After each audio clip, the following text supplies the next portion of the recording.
And welcome, ladies and gentlemen, to another episode of Material Gymnastics. How are you guys doing today? This is a bit of a heavy episode. This is definitely our 18 and older conversation. We are going to be talking about some stuff, some horrible stuff, so forgive me offhand. Today's conversation is, I never had this conversation on this channel before. I used to go back and check the videos. We talked about this before. But I think it's time for us to talk about it again, especially since a lot of new information has come out. Was the 2018 the most protected team from all of the abuse and all of the scandals? And why? And the reason why I ask this is because so many of the girls in the 2008 Olympic team make statements like, I stand with the victims, yet if they're in the association of USA Gymnastics, they're doing everything in their power to harm the victims and making sure the victims aren't getting any kind of monetary profit off of their pain. Or the 2008 Olympic team is around here can't accept that they came in second place and is hoping what happened in 2000 happened to their team. So they're around here screaming that the girls from China from 2008 were underage. Or they're just problematic. They're Trump supporters. They're, people can argue for some people they're racist. Their parents may still be coaches, and other gymnasts have held accusations against them, but clearly because they're their parents, they're going to defend them. So this conversation is just a little bit about my personal opinions of why do I think the 08 team is so loyal to USA Gymnastics. This is just my first opinion. I've said this before. I think for a lot of the girls in the 08 team, Sandy was Chelsea coach, Valerie was Marcia's coach, and even though Yana beat her with a major team, her mother was her personal coach. So I just feel like because so many of those coaches in that particular generation of gymnasts were the actual mothers and fathers of the actual gymnasts, and this is how come I kind of believe they all knew what Larry Nassar was doing, because they all, I think those coaches protected their children as parents should.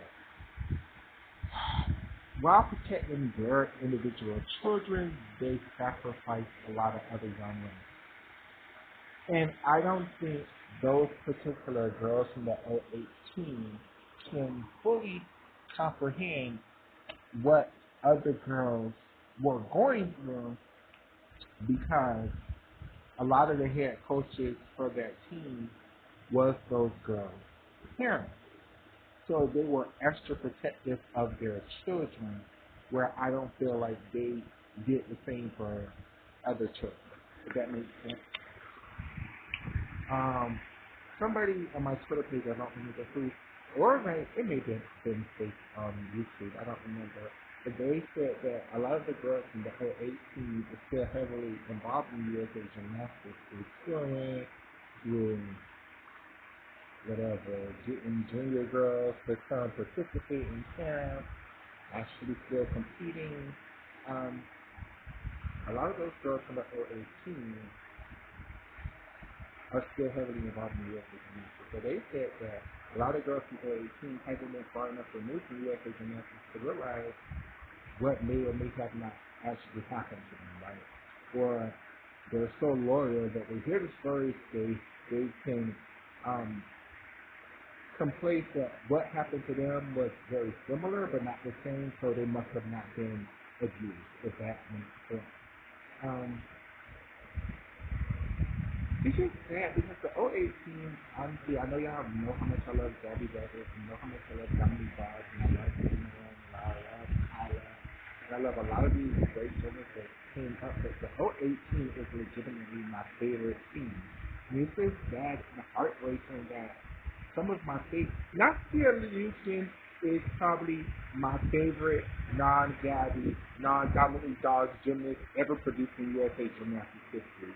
Chelsea Mills and Nastia is probably like 2 and 3. Thank God. Thank God Chelsea has not been problematic. She's been supportive to the good ones. She, she, she has really been a great person in USA Gymnastics, and I just hope it's not a facade. I hope that's just the truth because Chelsea was an amazing gymnast. Really, she is a great coach. She is a great judge. It's just yeah, to be honest, one day I hope Chelsea Nimmo is the head coordinator of USA Gymnastics. To be honest, like I hope that's her eventual role in the sport is to be the head coordinator. Um, the girl who I think is just this close away from stealing all the keys, Sean Johnson. I just because Shaw was her coach, right?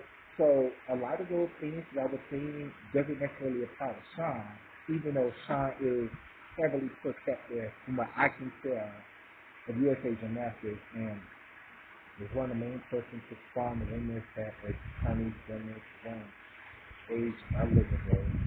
Even though Sean at the time was the smallest girl on USA Gymnastics and she was shorter than a lot of the Asian girls, the Chinese girls.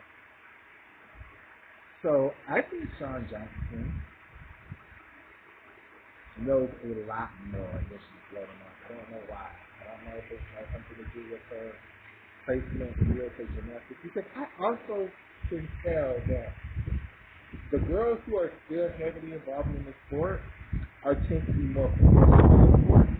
Whereas the girls who they did air gymnastics, they either made the Olympic team or didn't, they either went to college or didn't, they have no holds bar on speaking their opinion of the things that happened to them.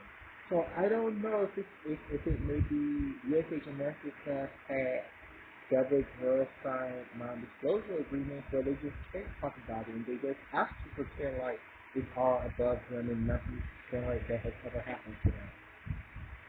So whatever you guys' opinion, please, like always, let's chop it up in the chat. Follow me on Twitter at Gymnastics Love. Follow me on Instagram at Michaela Loves Gymnastics. And let's start it up. Another video coming soon.